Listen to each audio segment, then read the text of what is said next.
하늘에 계신 우리 아버지, 아버지의 이름을 거룩하게 하시며 아버지의 나라가 오게 하시며 아버지의 뜻이 하늘에서와 같이 땅에서도 이루어지게 하소서.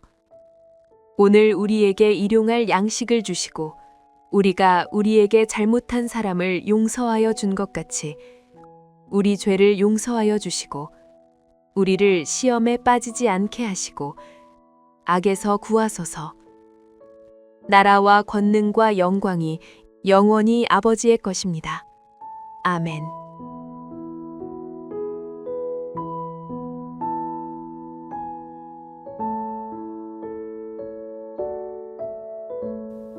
너희 중에 심지어 음행이 있다 함을 들으니 그런 음행은 이방인 중에서도 없는 것이라. 누가 그 아버지의 아내를 취하였다 하는도다. 그리하고도 너희가 오히려 교만하여져서 어찌하여 통한이 여기지 아니하고 그 일 행한 자를 너희 중에서 쫓아내지 아니하였느냐.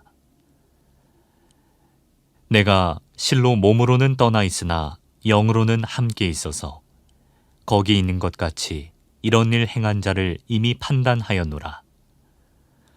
주 예수의 이름으로 너희가 내 영과 함께 모여서 우리 주 예수의 능력으로 이런 자를 사탄에게 내주었으니 이는 육신은 멸하고 영은 주 예수의 날에 구원을 받게 하려 함이라. 너희가 자랑하는 것이 옳지 아니하도다. 적은 누룩이 온 덩어리에 퍼지는 것을 알지 못하느냐. 너희는 누룩 없는 자인데 새 덩어리가 되기 위하여 묵은 누룩을 내버리라. 우리의 유월절 양 곧 그리스도께서 희생되셨느니라. 이러므로 우리가 명절을 지키되 묵은 누룩으로도 말고 악하고 악의에 찬 누룩으로도 말고 누룩이 없이 오직 순전함과 진실함의 떡으로 하자.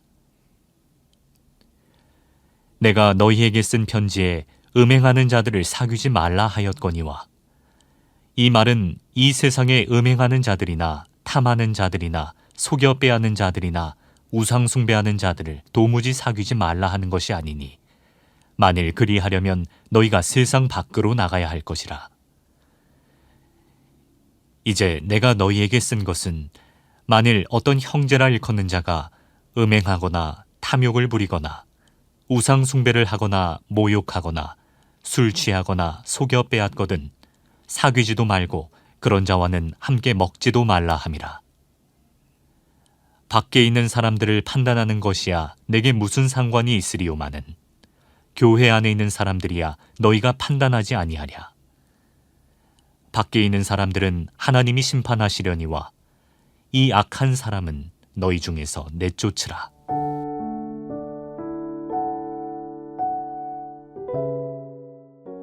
여러 가지 많은 질병을 앓고 있는 사람을 걸어다니는 종합병원이라고 우스갯소리로 표현을 하지요.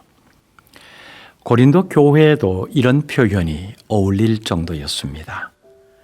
가장 큰 질병이 교만이었는데 이것 때문에 교회에 파벌이 생기고 분열 위기에까지 처했습니다. 오늘 본문에는 하나님께서 바울을 통하여 또 다른 심각한 질병의 모습을 지적하고 있습니다. 바로 음행입니다. 고린도 교인 중에 누군가가 자기 아버지의 아내를 데리고 살았던 것 같습니다.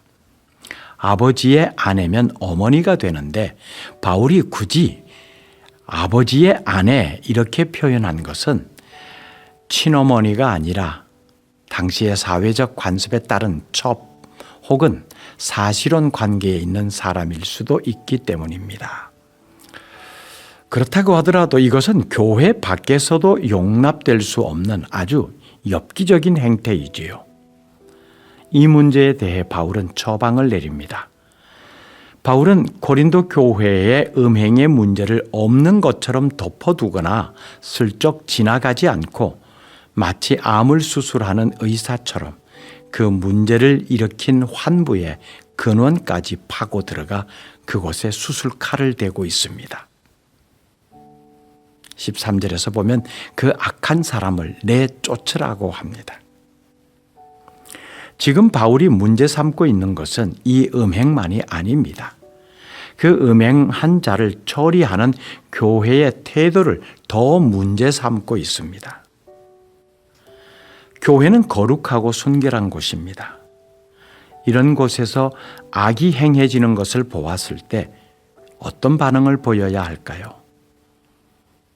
분노해야 하고 슬퍼해야 합니다. 하나님의 선이 위협을 받고 공동체가 영적으로 위기에 빠지는 것에 대해서 심각한 반응이 일어나야 하는데 대부분은 쉬쉬하면서 덮으려고 합니다. 통한이 여기는 반응이 없으면 결국 교회는 고질적인 병으로 죽게 됩니다. 음행한 자들을 교회에서 내쫓으라고 명령하면서 바울의 마음이 얼마나 아팠겠습니까?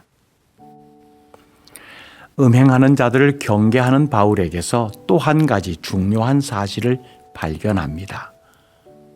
바울은 통한이 여기지 아니하고 음행하는 자를 물리치지 않은 사람들을 향해서 교만하여졌다고 말합니다. 즉, 다른 사람의 잘못에 대해서 침묵하는 것도 교만의 죄를 범하는 것이라고 하는 겁니다. 바울이 부도덕한 자를 출교시킨 것은 주님 앞에서 최후에는 구원을 얻게 하기 위함이었습니다. 그 사람이 멸망하지 않도록 지옥에 가도록 사탄에게 넘겨주었다는 말이 아니라 그렇게 가혹한 처벌을 받음으로써 죄의 심각성을 깨달아 다시는 그런 죄를 범하지 않도록 하기 위함이었습니다. 우리 몸에 매일 생기는 암세포도 그 세포 단계에서 처리되지 않고 조직으로 자라서 다른 조직으로 전이가 될 정도가 되면 치료가 매우 어려워집니다. 재발의 가능성도 높고요. 그래서 암세포는 조기에 발견하는 것이 가장 좋다고 하지요. 그리고 발견되는 즉시 제거해야 합니다. 오늘 본문에서는 그것을 누룩을 예로 들어 죄의 파급 효과를 말합니다. 고린도 교인들은 스스로의 행동에 대해서 자부심을 가지고 그것을 자랑거리로 여기고 있었습니다. 그들은 음행한 자를 자신들의 공동체 가운데 그대로 두는 것이 사랑의 행위라고 자랑을 했습니다. 그러면서 자신들에게 용서가 많다고 한 겁니다. 사랑은 교회 전체를 더럽게 할지도 모를 잘못을 범한 사람에 대해서 아무 말하지 않고 잠잠한 것이 아닙니다. 용서는 자기 잘못을 인정하지 않고 계속 그러한 삶 가운데 있는 사람을 묵인하는 것이 아닙니다. 무조건 용납하는 것이 사랑이 아니라는 말입니다. 죄가 드러나는데도 이에 대해서 책망과 징계가 없다면 그것은 사랑이 아니라 악을 조장하는 원인이 됩니다. 죄는요, 전염성이 강해서 빨리 제거하지 않으면 다른 사람들까지도 넘어뜨립니다. 교회는 하나님의 법이 적용되는 장소입니다. 선한 영향력을 끼치는 하나님의 사람으로 살아갈 수 있기를 바랍니다. 기도하겠습니다. 하나님, 악이 신앙 공동체 안에서 돌아다녀도 못 본 척, 그 악의 폐해에 대해서 모른 척, 이 모습이 교회 공동체를 분열시키고 결국은 파괴시킨다는 것을 다시 확인했습니다.